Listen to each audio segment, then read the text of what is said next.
Everyone, आज मैं आपके लिए एक्सप्लेन करूंगी 1000 ऑफ वर्ड्स का एपिसोड नंबर 5। जैसा कि लास्ट एपिसोड में हमने देखा था कि लिन फेई फायर बीस्ट से फाइट कर फर्नेस से बाहर आ गया और उसे जिंदा देखकर एल्डर वो समझ गए कि इस बंदे के पास फायर कंट्रोल स्किल है जिसकी तलाश उन्हें कई सालों से थी। वो लिन फेई से उस स्किल का सौदा करना चाहते थे। साथ ही उन्होंने लिन फेई के लिए इनेट स्वॉर्ड क्रिएट की जो लिन फेई को इतनी पसंद आ गई कि वो उन्हें फायर कंट्रोल करने की स्किल बता देता है। जिसके बाद ये दोनों स्किल ले लाइन में चले गए जहाँ से लिन फेई एडमंट एनर्जी को एब्जॉर्ब करके बहुत पावरफुल बन सकता था। अब आगे तो एल्डर वो लिन फेई को बता रहे थे कि तुम यहाँ पर बिंदास ट्रेनिंग कर सकते हो और मैं बाहर रुक के तुम्हें प्रोटेक्ट करूंगा।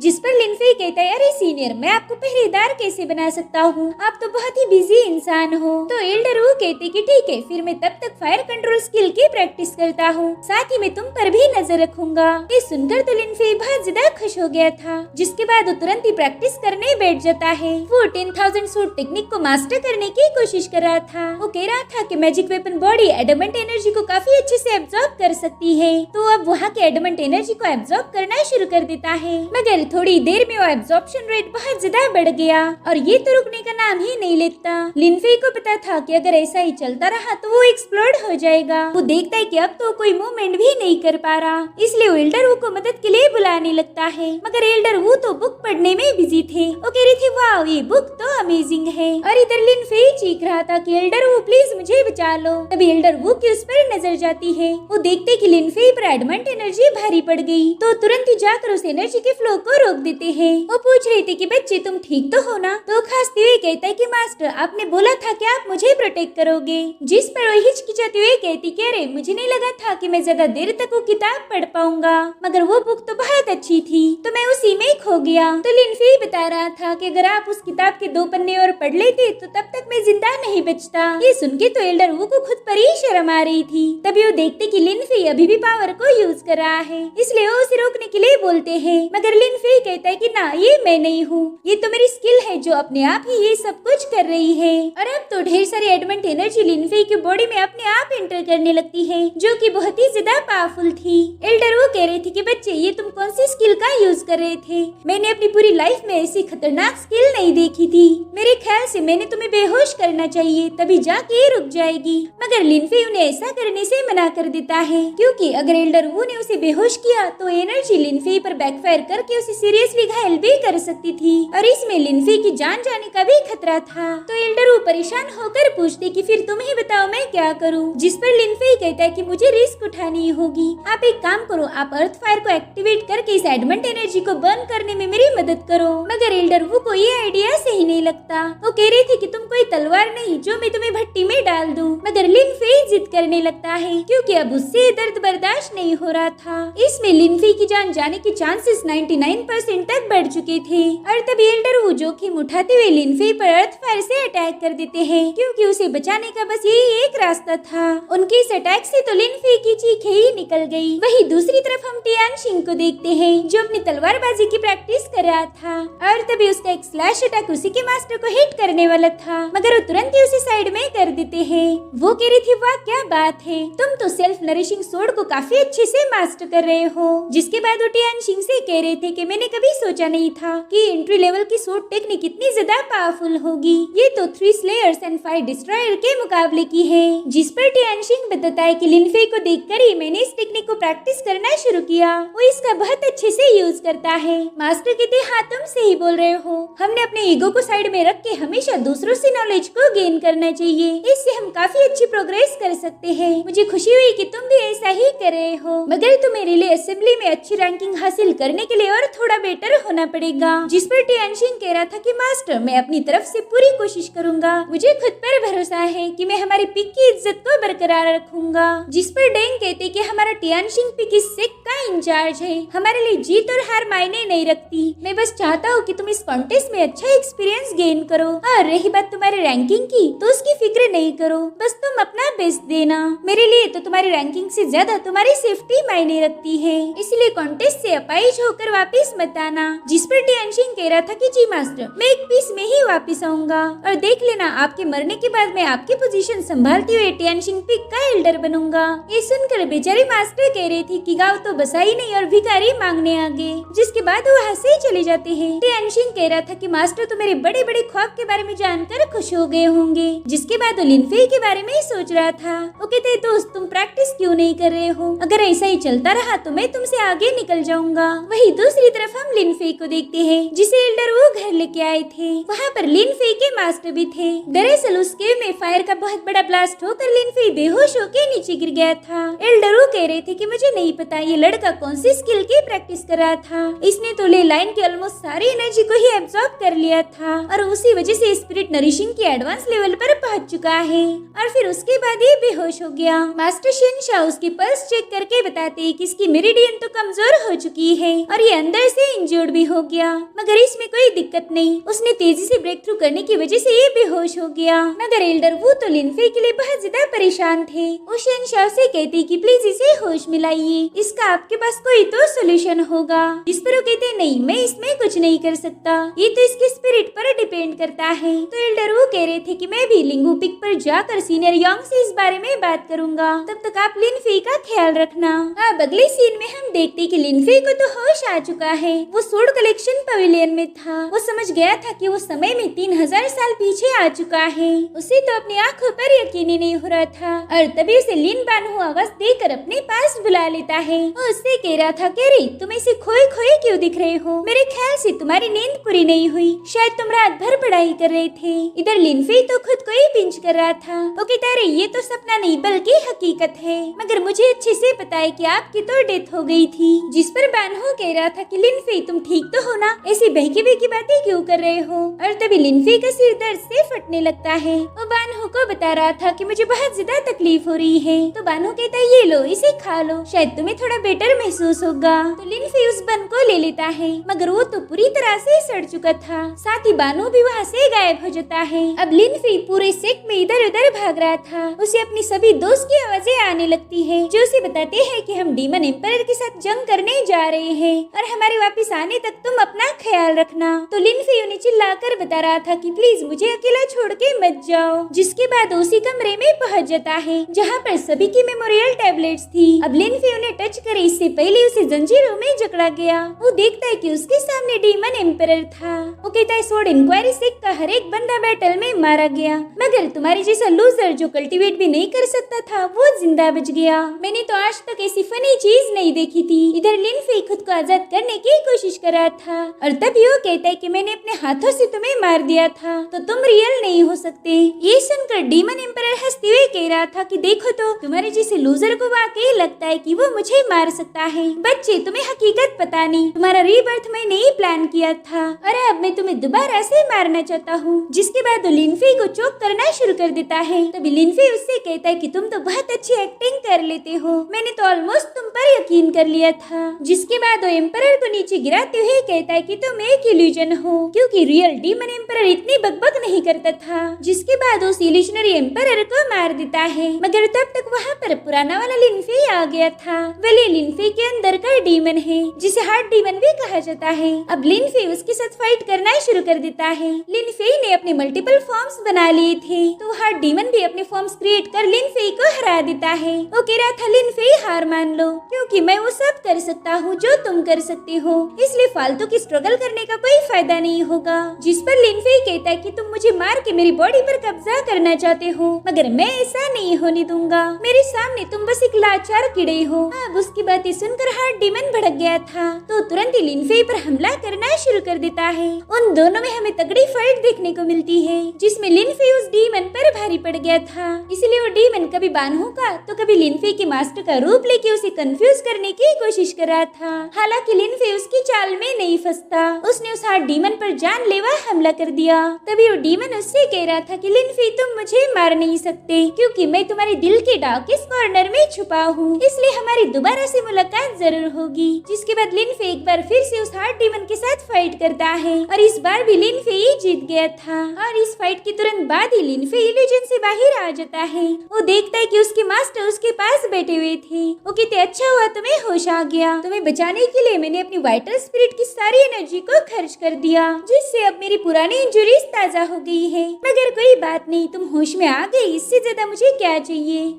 लिन फेयू ने थैंक्स बोलते हुए कह रहा था कि मास्टर आपने मेरी जान बचाई, मैं आपका ये एहसान कभी नहीं भूलूंगा। तो कहते मुझे इस बात से खुशी हुई कि तुम्हें रियलाइज हुआ कि मैंने तुम पर एहसान किया है, तो ये ले तुम्हारा बिल और इस एहसान को चुकता कर दो, मुझे इस पर तुम्हारा साइन चाहिए। लिन फेयू देखता है कि उस बिल पर मास्टर ने लिखा था कि उन्होंने लिन फेयू को बचाने के लिए एक मैजिक वेपन यानी कि यंग पेंडेंट का यूज किया है और इसका टोटल खर्चा हुआ था 1000 स्पिरिचुअल स्टोन। इतनी बड़ी रकम देख के तो लिन फेयू को दिल का दौरा ही पड़ गया। वो कहते मास्टर सच बताना, आप मेरे साथ मजाक कर रहे हो ना। जिस पर वो कहते कि तुम्हारे हार्ट डीमन को मैजिक वेपन की मदद से रिस्ट्रेन किया था और ये मैजिक वेपन बस एक ही पीस है, तुम अपना पूरा सेक छान मारो, यहाँ पर तुम्हें दूसरा कोई वेपन नहीं मिलेगा। और मैंने तो तुम्हें डिस्काउंट के साथ 1000 स्टोन बताए। अब बेचारी लिन फेयू को कुछ भी समझ नहीं आ रहा था कि उसके लालची मास्टर को क्या बोला जाए। और तभी वो कहती कि बच्चे कहीं तुम पैसे देने से मना तो नहीं करोगे। तो लिन फेयू गुस्से में कहता है कि हाँ हाँ ठीक है, कितने चाहिए? 1000 स्टोन,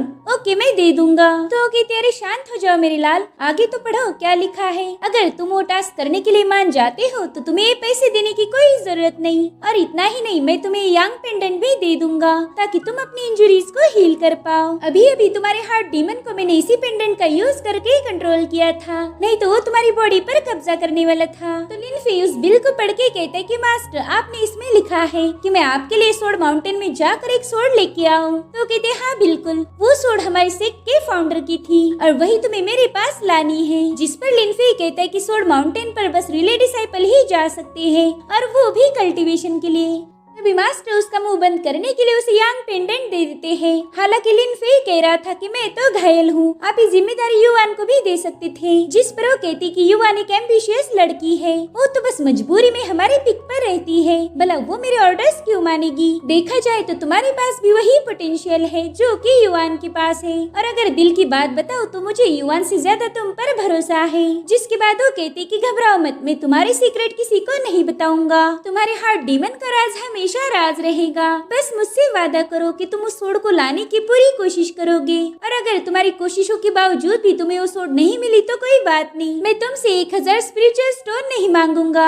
इधर लिन फेयू सोच रहा था कि वैसे भी मैं सोड माउंटेन पर जाने ही वाला था, तो मैं मेरे मास्टर के लिए इतना तो कर ही सकता हूँ, और मुझे इस पेंडेंट की भी सख्त जरूरत है। तो जल्दी से उस बिल पर अपनी ब्लड साइन कर देता है। ये देखकर मास्टर कहते कि शाबाश मेरे बच्चे, अब जल्दी से ठीक हो जाओ। और हाँ, एल्डर वू ने तुम्हारे लिए एक मैसेज छोड़ा है। वो कह रही थी कि लिन फेयू को बता देना कि मेरा शुक्रिया अदा करने के लिए मोजियान पिक पर मत आए, और कोशिश करना कि तुम कभी उनसे ना ही मिलो। जिसके बाद मास्टर वहाँ से चले जाते हैं। अब लिन फेयू अपनी पावर्स को एक्टिवेट करने की कोशिश करता है, मगर वो बहुत ज्यादा घायल था। एल्डर वू ने उसकी मदद ना की होती तो शायद लिन फेयू जिंदा भी नहीं बचता। वो कहता है कि इस बार मैंने जल्दबाजी करके स्पिरिट नरिशिंग के एडवांस लेवल को तो अचीव कर लिया, मगर ये काम बहुत मुश्किल था, इसलिए आइंदा से मैं इसे फालतू की शॉर्टकट यूज नहीं करूंगा। अब अगली सुबह जैंग झाड़ू मार रहा था, तभी लिन फेयू उसके पास आकर कहता है कि जैंग, ये सुन के तो बहुत ज्यादा डर गया था। वो कहते सीनियर आपको क्या हो गया, आपके चेहरे का नूर तो उतर ही गया है। तो लिन फेयू उसे बताता है कि बस प्रैक्टिस करते वक्त मेरे से गड़बड़ी हो गई, अब मुझे हील होने के लिए कुछ हर्ब्स की जरूरत है, अगर तुम मेरे लिए वो हर्ब्स ला दो तो बड़ी मेहरबानी होगी। तो जैंग उसकी मदद करने के लिए खुशी खुशी राजी हो गया, और फिर थोड़ी देर में वो लिन फेयू को मेडिसिन का पोशन दे देता है जो कि बहुत ज्यादा कड़वा था। इससे तो लिन फेयू को और ज्यादा तकलीफ हो रही थी, इसलिए जैंग कहता है कि सीनियर अगर वो नहीं पीना है तो फिर ये पी लीजिए, इसमें कोई मेडिसिन नहीं बल्कि ये खास कर मैंने आपके लिए बनाया है, इसे नरिशिंग सूप कहा जाता है। जिसके बाद उस सूप को फूंक मार के ठंडा करने लगता है, और उसकी खुशबू से तो लिन फेयू ने अपना नाक ही बंद कर लिया। वो कहते जैंग, इसकी स्मेल से तो नहीं लगता कि ये किसी भी एंगल से नरिशिंग सूप है। तो कहते सीनियर, इसकी रेसिपी तो मैंने बुक में पढ़ी थी, शायद मैंने कुछ गलत किया होगा। फिर लिन फेयू सोचता है कि इस बंदे ने मेरे लिए मेडिसिन भी ला के दी और खास कर सूप भी बनाया, भले ही वो कैसा भी हो, मैंने इसे पीना चाहिए, नहीं तो इस बंदे को बुरा लगेगा। तो वो कहता है ठीक है जैंग, अगर ये हेल्थ के लिए अच्छा है फिर टेस्ट मैटर नहीं करती, लो मैं वो सूप पी लेता हूँ। और फिर लिन फेयू ने दिल पर बहुत बड़ा पत्थर रख के उस सूप को गटक लिया। उस सूप की टेस्ट से तो सीधा बेहोशी हो गया था। जब उसे होश आया तो जैंग उससे माफी मांग रहा था। वो कहता है मेरी वजह से आप और ज्यादा बीमार बीमार हो गए। जिस पर लिन फेई कह रहा था कि कोई बात नहीं, तुमने मेरे लिए बहुत कुछ किया है और इसी चक्कर में तुमने खुद कुछ भी नहीं खाया, चलो मैं तुम्हारे लिए कुछ बना देता हूँ। जैंग कह रहा था अरे सीनियर आप तो पहले ही बीमार हो, रुको मैं ही कुछ बना कर लाता हूँ। तो लिन फेई उससे कहता है कि नहीं चुपचाप बैठ जाओ, तुम्हारे हाथ के खाने से मेरा मन भर गया है। और फिर थोड़ी देर में लिन फेई ने उन दोनों के लिए नूडल्स बना के लाई थी, जिन्हें देखकर ही जैंग के मुंह में पानी आ गया और फिर वो बड़ी ही तेजी से नूडल को खींचना शुरू कर देता है। वो कह रहा था वाओ इतने टेस्टी नूडल्स तो मैंने पहली बार खाए हैं। लिन फेई तो उसकी हरकतें देखकर ही समझ गया था कि ये बंदा हर रोज बेकार खाना खाता होगा, मगर फिर भी इसकी हेल्थ काफी अच्छी है। अब अगले दिन जैंग खाना बनाने का सामान लेके आता है और लिन फेई उन दोनों के लिए डिलीशियस खाना पकाता है। साथ ही जैंग वहीं पर प्रैक्टिस भी करता था और लिन फेई उसे अपनी मूव सिखा देता था। देखते ही देखते इन दोनों में काफी अच्छी दोस्ती हो गई। जैंग हर रोज प्रैक्टिस करके लिन फेई का हाथ का बना हुआ खाना खाता था। वो कहता है सीनियर आपने सिखाई हुई सो टेक्निक बहुत ज्यादा इम्प्रेसिव है और उसी की मदद से मैं इस बार के रिले कॉन्टेस्ट में सबसे पीछे नहीं रहूंगा। जिस पर लिन फेई कहता है कि हाँ बस बस ऐसा ही कॉन्फिडेंस होना चाहिए, तुम हमारी यूहिंग पिक के सबसे मेहनती डिसाइपल हो। जिस पर जैंग कहता है कि सीनियर मैं जानता हूँ आप मेरा दिल रखने के लिए ये सब बोल रहे हो, मेरे जैसे बंदे के पास कोई ट्रेजर या गिफ्ट नहीं है तो मुझे और ज्यादा मेहनत करनी होगी, नहीं तो मैं सबसे पीछे रह जाऊंगा। तो लिन फेई उसे समझाता है कि मेहनत करने की एबिलिटी भी एक गिफ्ट है और ये सबके पास नहीं होता। मेरे ख्याल से तो मेहनत करना ही सबसे खास गिफ्ट है जो हम खुद के लिए बनाते हैं। जिसके बाद वो दिल में ही कह रहा था कि अगर मैं तुम्हारे जैसा मेहनती होता तो अपने प्यारे लोगों को कभी नहीं खोता। उसे अपने मास्टर बान हो की याद आ रही थी, जिस वजह से वो एकदम शांत हो गया। तो जैंग उससे पूछता है कि सीनियर आपको अचानक से क्या हो गया? जिस पर वो कहता है कुछ भी नहीं, बस मैं कुछ सोच रहा था, देखो रिले असेंबली कल से स्टार्ट होने वाली है तो आज का दिन हमारे लिए बहुत ही स्पेशल है, इसीलिए मैंने डिसाइड किया कि आज हम रिलैक्सिंग डिनर करेंगे। डिनर का नाम सुनते ही जैंग तो बहुत ज्यादा खुश हो गया था। वो कहते वाह फिर से लजीज खाना खाने को मिलेगा। सीनियर क्या आप सच में डिनर बनाओगे? जिसके बाद वो तुरंत ही लिन फेई के हाथ दबाना शुरू कर देता है। वो कह रहा था कि सीनियर आप बस बोलते जाओ कि आपको कौन सी चीजों की जरूरत है और मैं वो सारी लेके आऊंगा। और हाँ एक बात और, क्यों ना हम युआन को भी इस डिनर पर इनवाइट करें? तो लिन फेई कहते हैं हाँ क्यों नहीं, उसे भी बुला लेंगे। जिसके बाद हम युआन को देखते हैं जो अपनी सोच से कह रही थी कि इतना काफी नहीं, तुम्हें और ज्यादा स्ट्रॉन्ग होना पड़ेगा। और तभी वहाँ पर लिन फेई पहुँच जाता है। वो कह रहा था युआन कल रिले असेंबली होने वाली है तो क्यों ना आज तुम हमारे साथ डिनर करो, इससे हमें बहुत फ्रेश लगेगा।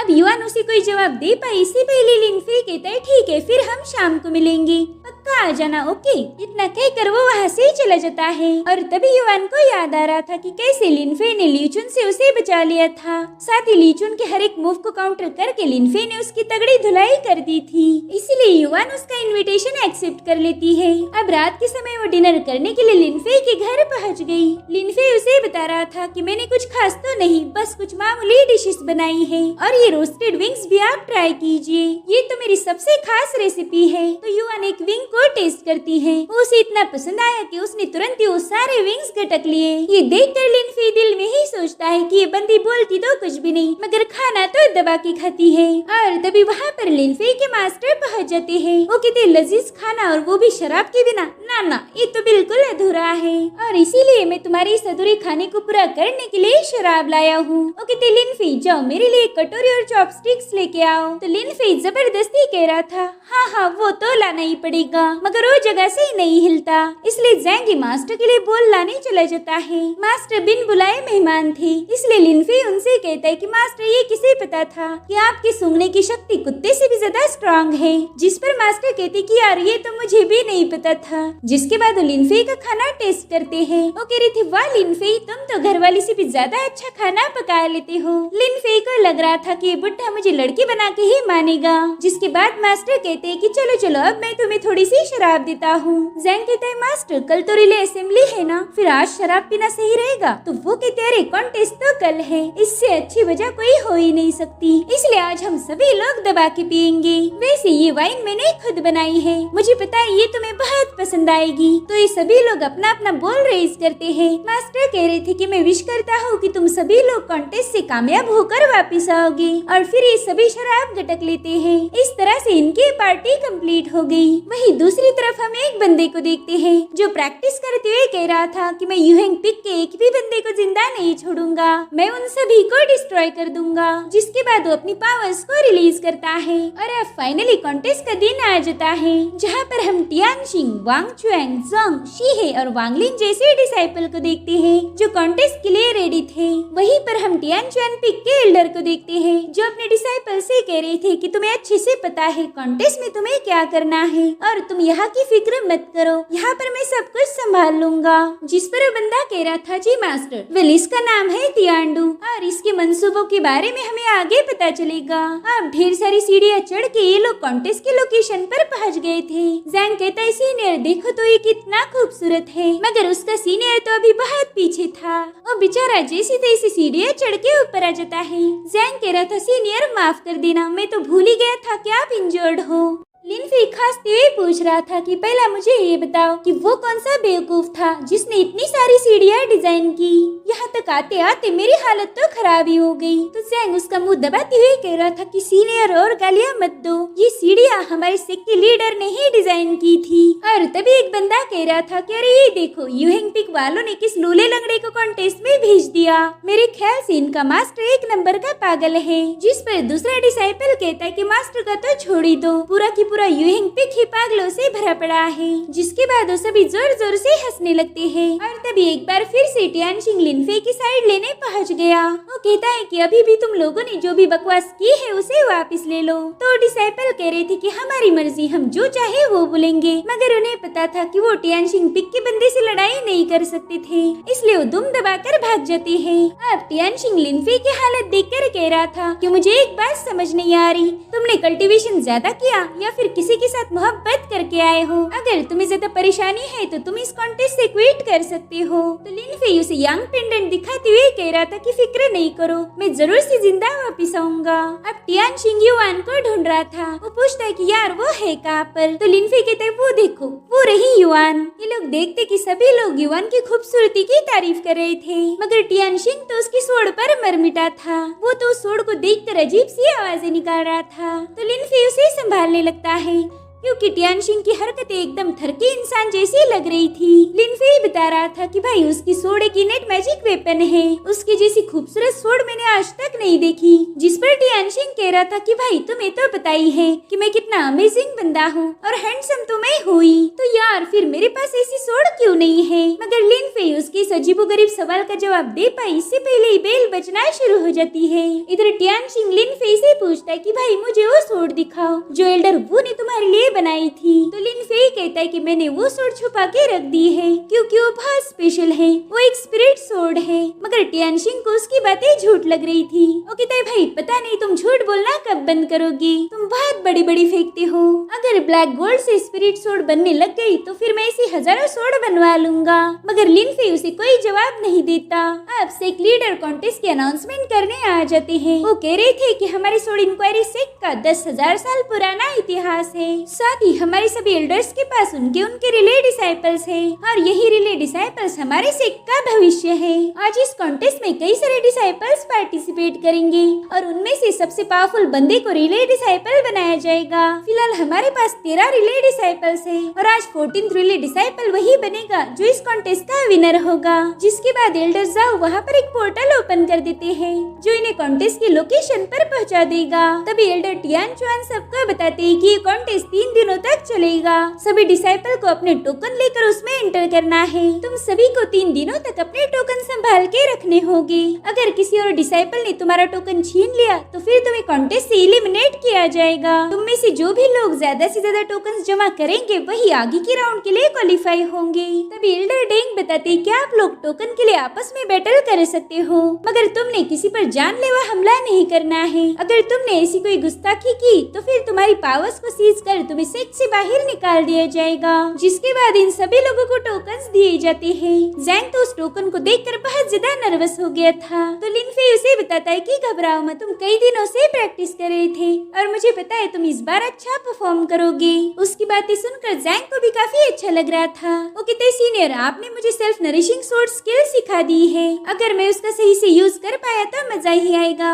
जिसके बाद वो दोनों एक दूसरे को गुड लक विश करते हैं। अब सभी डिसाइपल पोर्टल टेम्पल की तरफ जा रहे थे और तभी लिन फेई देखता है कि एक बंदा उसे ही स्टेयर कर रहा है, जबकि वो तो उसे जानता भी नहीं था। वो इन लोगों को इशारों में बताता है कि मैं तुम्हें खत्म कर दूंगा। इसलिए लिन फेई जैंग से पूछ रहा था कि आखिर ये बंदा कौन है जो हमें धमका कर चला गया, जिस पर जैंग बताता है कि ये टियानचुआन पिक के एल्डर का डायरेक्ट डिसाइपल तियांडू है। जब हमारे मास्टर बहुत ज्यादा पावरफुल थे तब उन्होंने टियानचुआन पिक के सबसे टैलेंटेड डिसाइपल को डिस्ट्रॉय कर दिया था। तो लिन फेई कह रहा था फिर हमारा इससे क्या कनेक्शन है। तो जैंग बताता है कि हमारे मास्टर ने जिस डिसाइपल को घायल किया था वो तियांडू का अंकल है। साथ ही युआन भी कह रही थी कि ये बंदा बहुत स्ट्रांग है, अगर तुम्हारा इससे पाला पड़ गया तो बस तुम उसे अवॉइड करके भाग जाना। जिसके बाद ये सभी लोग कॉन्टेस्ट के लिए पोर्टल में एंटर करते हैं और इसी के साथ ये एपिसोड यहीं पर एंड हो जाता है। Thank you so much for watching. Bye bye, take care.